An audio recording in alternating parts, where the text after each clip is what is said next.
Alright people, welcome to the Critical Focus channel and this tier list, which dates almost December 2022. I haven't done a tier list in 9 months. It's quite a lot of work, but it's something that I did enjoy the last time. I think a big part of my enjoyment in it was that I actually did it in like these brackets. So I'm gonna do something similar now, but I'm also gonna make it slightly easier on myself by excluding the warbands from the first 2 seasons, and I will do that for several reasons. One is that most people can't get these warbands, and new players coming in don't have access to them. And secondly, they don't have working faction decks, and since Rival is a popular format, they just don't make any sense to include. Number 3, they are kind of left behind in the power curve, with some exceptions obviously. But, I mean, given that Nemesis and Rivals are really popular formats now, it doesn't really make sense to include them, and as I said, most people don't have access to them. So a tier list kind of drags on long enough anyway, so just a bit easier on me, and I guess more relevant for most of the people who watch this video to not include them. Last time I rated the warbands inside of categories based on warband size. I had like one with 5+ fighters with the resurrectable fighters, and one with just 5+ fighters without that stuff. I had one for 4 fighter warbands and one for 3 fighter warbands. Now I'm going to do something different. I'm going to rate them inside their alliances, because I think that's also very interesting. And a lot of people have like their favorite alliance. I know a lot of people who like to play dead guys or like undead solely, or some people just prefer like chaos. And I mean, for these people, I guess it could be really interesting to see what is the top warbands in those categories, right, in those alliances, and it's something to make it a little bit more interesting for myself as well. So let's just jump straight in. Alright, so this is a tricky category because we have 7 warbands here, excluding the first 2 seasons, and not a single one of these warbands are actually bad, because death warbands have just generally in the game always been pretty darn good. But I'm actually gonna start here with the new guys, Sons of Velmorn, which for me felt kind of underwhelming. They do have like 2 or 3 certainly scoreable searches, but the fighter cards aren't really impressive. You have like a lot of 2-sword attacks, and then you have like this inspired mechanics that requires you to roll crits, and when you have like so few dice, you don't really do that much. Yes, you have the free inspire at the end of the round for the little guys, and the leader can certainly be inspired, but the leader being inspired doesn't really do much, and you don't really want to commit with him anyway, so his like offensive boost doesn't really benefit you all that much. So I don't really think like they mechanically make a lot of sense. So I mean, they are gonna end up in the back position here in the death camp. Number 6, I'm gonna put the Grimwatch. I mean, if this was last season, I probably would have put the Grimwatch last, but the fact that In the Name of the King and Shifting Madness now has gained a significant amount of power, given that the objectives are starting face up. They have gone up in power by a margin, I would say. And I mean, they still just end up number 6 here of the Death Warbands, so that just says a lot of the power we actually can see from Death Warbands in this game. They do bleed a lot of glory though, and that's why they don't end up anywhere higher. Number 5, I'm gonna put the Mournflight. They have also gained a lot of power from the objective starting face up. They can now score 2 of their searches, which were kind of dead in the last season, quite easy. And the fact that their fighter cards are really strong. They do have quite few wounds, however, spread amongst them, but they have great survivability and move, so it kind of makes up for the lack of total wound count, I guess. So yeah, Mournflight has always been strong, and now they have kind of regained some of that power. Number 4, I'm gonna put the Reapers. They do bleed a lot of glory, so that kind of takes them down a notch from being any higher, because we have some of the strongest fighters in the game here with Kanan and Kenta, right? And some of the absolutely best upgrade allotment in any deck. with Unnerving Synchrony, Wish I Light Glimmer, and all that jazz. Their power cards are amazing.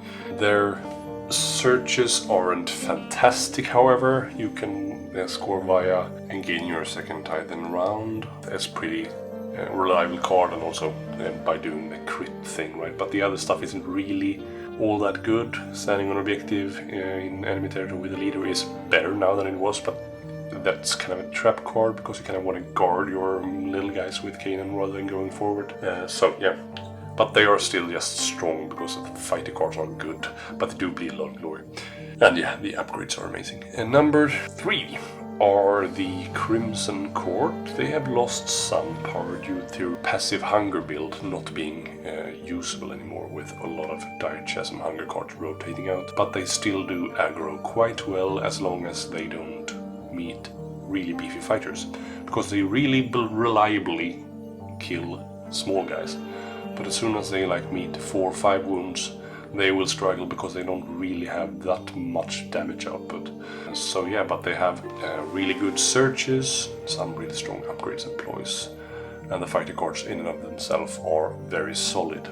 Number 2, I'm going to put Drepper's Wraith Creepers. Great survivability, great damage output, strong with a push even though it's nerfed now. Yeah, I mean, Drepper himself is probably the most accurate fighter in the game. He's just ridiculous inspired, and they are so easy to inspire, come on.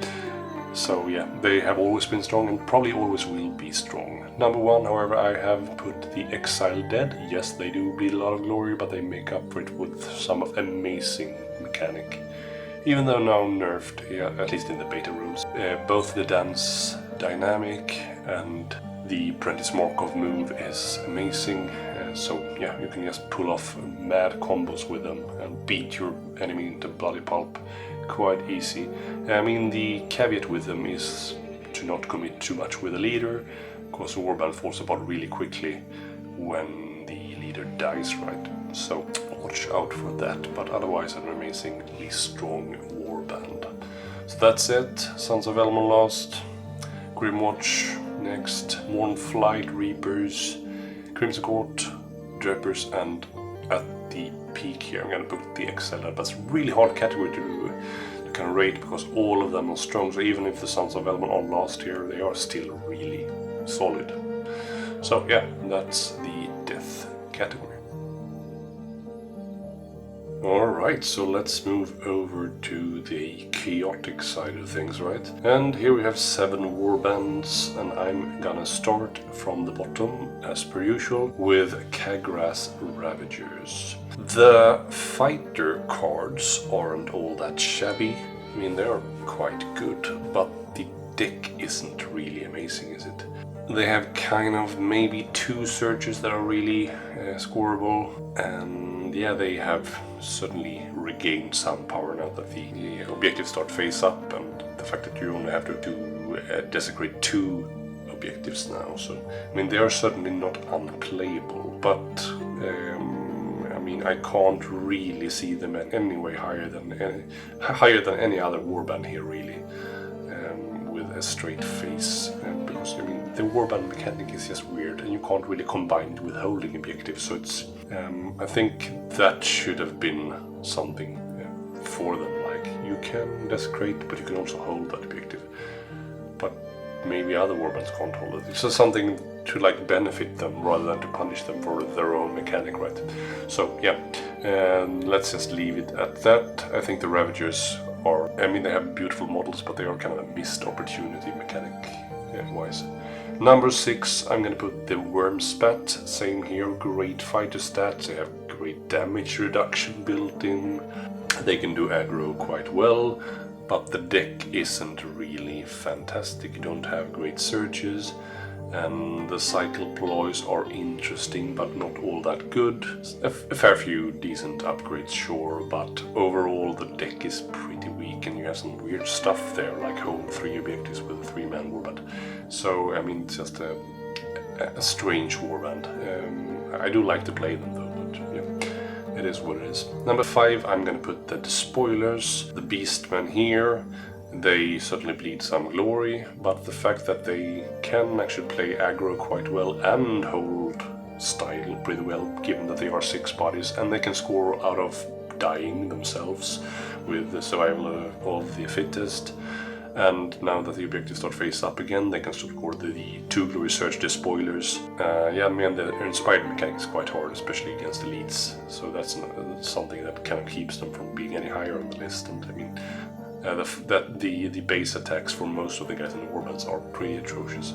So you kind of need to basically weapon caddy them into doing interesting stuff. But they have some fun, like take damage and get extra dice stuff in the employee department. So they're really fun to play, but probably not stronger than this.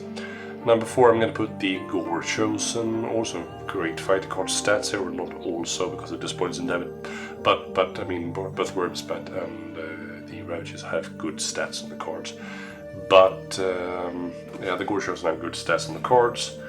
But I mean, the fact that you have 8 out of 10 ploys, I think, that are bound to your leader is very, very a strange move, I think, design-wise. So I mean, in a Nemesis or Rivals format, they are very, very kind of dangerous to play. You kind of really need to protect your leader to make use of all those cards, and not all of them are good anyway.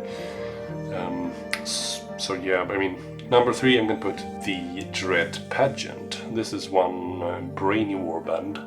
It's a strong warband, but you don't really perform with them unless you've had some time with them and learn the ropes with them, and you shouldn't fall for the trap of inspiring them, because that's quite hard and it's not really that important. But I mean, the take damage heal mechanic is quite interesting, and they have some strong surges and also kind of solid end phases as well. So I think they're really fun, and you can play them both hold or aggro. So great flex warband. Number 2, I'm going to put the Skittershank's Claw Pack. The fighter stats are amazing here, and they are good survivability, good moves, and the deck is pretty solid as well. And the reactions on a couple of the fighters are also pretty strong and interesting. So they are really as like Scritch 2.0, even though they design-wise kind of differ from them, obviously. But I can't really see any reason why they shouldn't be this high. Skittershank's Claw Pack is a strong warband. And number 1, however, I'm gonna put the Gnarl Spirit Pack. I think we can all kind of agree that the Gnarl Spirit Pack has kind of broken the bank on being a really powerful new warband. They are strong both inspired and beast, and you can kind of go back and forth from being inspired to being a beast, and just reap the benefits of both sides. And I mean, I just found when I played them, I kind of just took them as a rival game. Just didn't really feel I had any like dead cards in that whole deck. I mean, it was just, you didn't really need to swap in all that much, and this says a lot of the power of the warband. So good damage output and good accuracy, good movability. So yeah, Gnarl Spirit Pack is for sure the strongest Chaos warband right now, in my opinion. Alright, so we have come all the way to the Order warbands, and here we actually have 10 warbands, excluding the first 2 seasons. And I'm going to start with, not really all that surprising, I guess, Storm of Celestus. Searches are hard to score, given that you kind of need to hold certain objectives after opponent's power, step, or activation.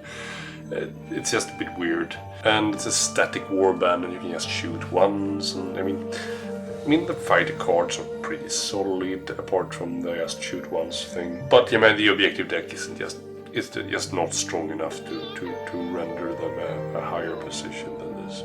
Number 9, I'm gonna put another Stormcast warband here, the Iron Soul Condemners. They have a couple of scoreable searches, and the fighter cards are really strong. They do a lot of damage, and they have a lot of built-in accuracy with both like cleave and knockback and stuff like that. And they have some fun ploys and upgrades. But yeah, they kind of suffer from just being 12 wounds across the board. And the Inspire mechanic is fairly strong, although a bit random. So I mean, they're not atrocious by any stretch of the imagination, even though they are number 9 on this list, but they probably shouldn't be any higher.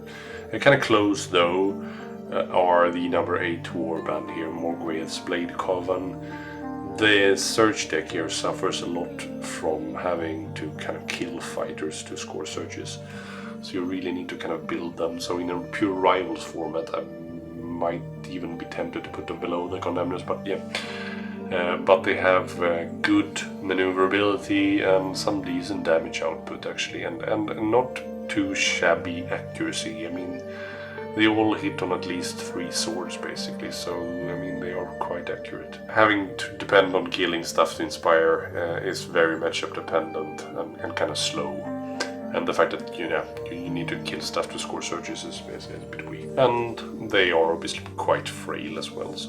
But both Morgweth and the Snake Lady is really strong fighters. Number 7, I've put the Wild Hunt. And they are kind of similar to Morgweths really. They are fast, they are kind of fairly accurate. And the inspired mechanic is certainly more like reliable, even though it's a bit slow. You can't really inspire until the second round, right?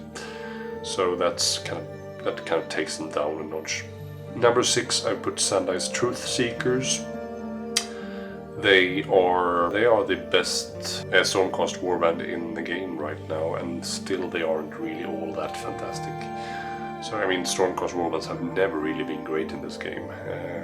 Although they kind of are the poster boys of Age of Sigmar. But it's kind of similar to I mean, Space Marines, right? They've never really been on top of the meta in that game, so I'm not really sure what they're trying to do there. But yeah, Sandai's Truth Seekers have good accuracy, good damage output, some more passive glory than other warbands that are below them on the list. So and the reactions are fun and strong, but having to die to inspire is weird. But yeah, they are solid middle of the ground warband. Number 5, I've put the Purifiers, a great flex warband, kind of low in wounds, right? All are 3 wounds, but they are quite tanky though.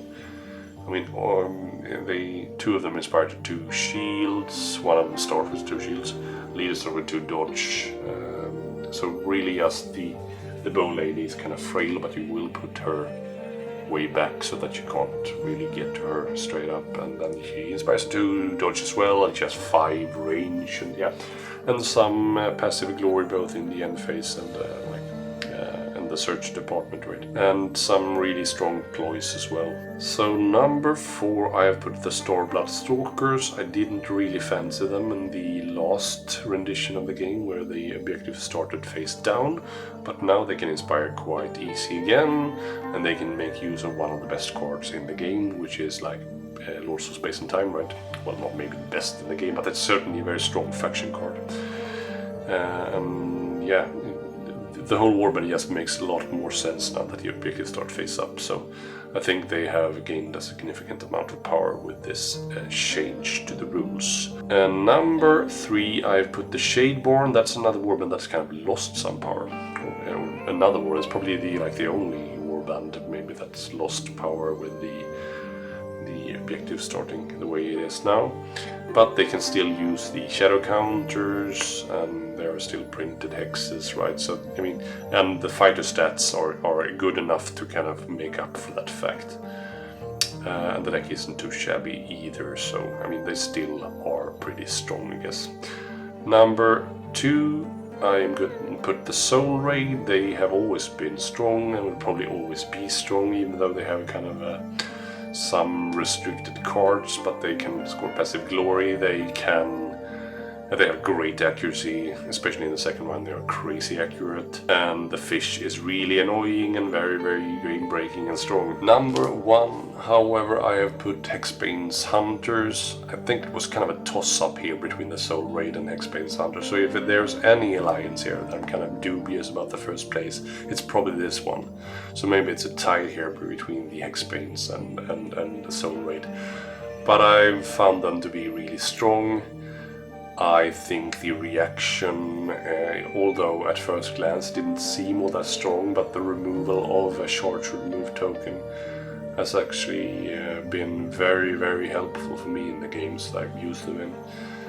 And they have great accuracy and not too shabby damage output actually, and some really strong stuff in the deck.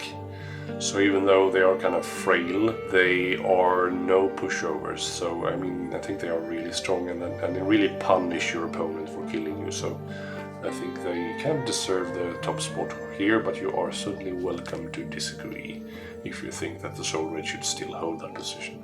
Or maybe you think the Shadeboard should do, but that's all fine. This is all opinions, right? And I am open to discuss it, certainly. So let's move over to Destruction. Alright, so Destruction only have 6 warbands when you take away the first and second seasons. And it's not going to be a surprise to anyone that I'm going to put Black Powder's Buccaneers last here. And even though the number 5 spot is close to it in a pure positional sense, the number 5 position will be very far from them in power level.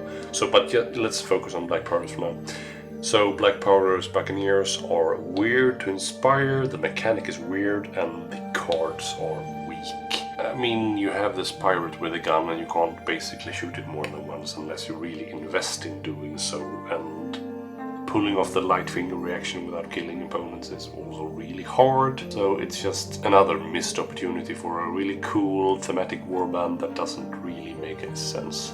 Number 5 I am gonna put, and as I said, even though they are close here in positions, they are a far cry from being close in power level. Number 5 I'm gonna put Rothgorn's Man Trappers. And yeah, actually all of these warbands are really strong here from this point, and Rothgorn is still a powerhouse to be reckoned with. A lot of accuracy and a lot of damage output. The small guys will be you a lot of glory though, but the cat is also a potent fighter, and you have like 7 or 8 searches in the deck. I think that's like the only warband that has so many searches. Yeah, so it's a crazy rival deck really. Not all of those searches will be easily scoreable, however. But yeah, it's solid warband still, and it's always been strong. Number 4 I'm gonna put Mork's Crushers. They have kind of dwindled slightly with these beta rules coming in and knocking them off the throne, but they have regained some of that power now that the passive glory has come back into their hands with the objective starting face up. You can score the gutted boss and the other stuff, which lets you hold 2 objectives or like 1 objective on the opponent's side. Yeah, so those are pretty easy now. So they have some glory that are not dependent on killing stuff, and the stats are pretty good as well. I mean, they are just 1 shield, so that they go down faster than you think, and the fact that they are all worth 2 glory kind of puts them down a peg, I think, in terms of power level here. Number 3, I'm gonna put Rippas. They just stay safe of that 5 wounds boundary. I mean, 5 wounds will kind of make you into 2 hits rather than 1 hit, so I mean, it's a double-edged sword.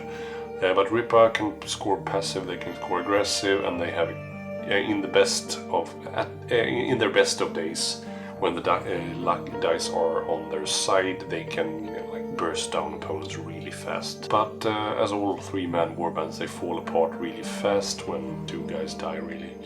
But I mean, the deck is solid, and they've always been pretty strong, right? So they shouldn't really be any way further down the list here. Number 2, I'm actually gonna put the Mad Mob. I think the deck is really strong with the surges and the end phases. I never really built them very heavily, and I've always been able to score the deck pretty reliably, really. And the fact that they kind of make the primacy appear again is interesting. The only warband that can make use of the primacy, well, both warbands will be able to make use of the primacy once they are in the game, but I mean, there's really no other warband that can kind of build towards the primacy, so they will kind of have a mandate on that golden coin, right? And I mean, they have good stats. Everyone except the Arrow Boy is a very potent fighter. Tooth Dagger is an absolute beast with a lot of accuracy and damage output. Yeah, they have some really strong ploys with a primacy and a fair few really strong upgrades as well, so I think they are deserving of this spot. Number 1, I am gonna put maybe this is controversial, I am gonna put the Cunning Crew, because I think they are just a great flexi warband, and they just can pile on the accuracy and they inspire super easy. All kind of gain a lot from inspiring as well. Yeah, and Torka is really annoying with that assist. The Cunning Command is a strong reaction, and yeah, that the little guys count as 2 supporting fighters. I mean, the accuracy is just there, and the deck is pretty strong as well. There were some cards that are kind of so like Firebomb is kind of useless, but it's a fun card.